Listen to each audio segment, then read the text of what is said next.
Hello, Summer House from Black Screen TV. Hello, folks. How's it going? Hey, it's Good, going how good. are How are you? you? Good. Doing a music biopic is never easy. There's so much this person has in their life. You can't capture everything. Yeah. So, Sam, when you took on this project, how much of a challenge was it to include not only the music and to when to play some, but the story?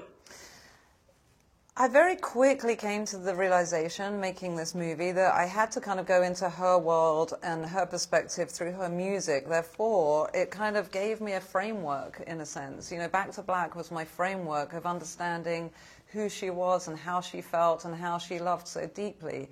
And so in that sense, it's a very sort of concentrated look of what created that album, rather than trying to sort of tackle the entirety of her life from birth to death. It was really about, let's sort of be guided by her lyrics and her words and sort of just go into her perspective of what created that.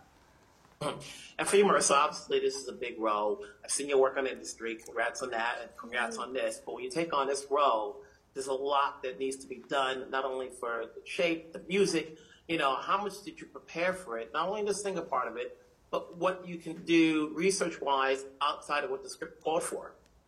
I mean, a lot. That was the most important thing, was to leave no stone unturned. I don't think that, I think that I work like that anyway, but that's in a more imaginative space, whereas this isn't, it also takes imagination in terms of why, and that's up to an actor to decide, how I express myself in each beat.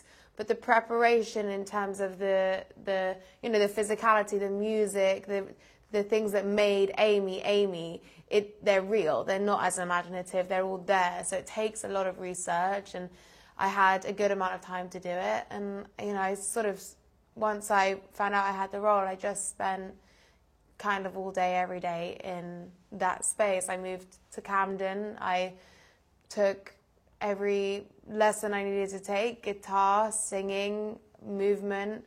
But the most important thing to me is that it felt authentic as Amy's soul, and that's inside. You have to shift inside, and then the other stuff comes. But I never wanted to place things on top of the foundation of something that wasn't real. So it was about the roots of the thing, finding Amy in my DNA, and then placing, other things on top of that. A deathless track, and obviously we're going to see this movie. Sam, what do you want audiences to get out of this, watching the story? I really want people to sort of come back to the music and, to, when they leave the theatre, to sort of really have a sense of, creatively who she was, and to sort of feel like the narrative of the film they've just seen makes people want to go home and put on her music, because they've sort of, it's like a feeling of light being shared on some aspects of her feelings in a way, and the power of her love, and the power of how deeply she felt love, pain, joy, sadness, and that's why I think her music really sort of transcends time and generations, because people really can connect with that on so many different levels. Appreciate it. For both of you, congrats again. Thank Take you. care. Thank you so much. Bye.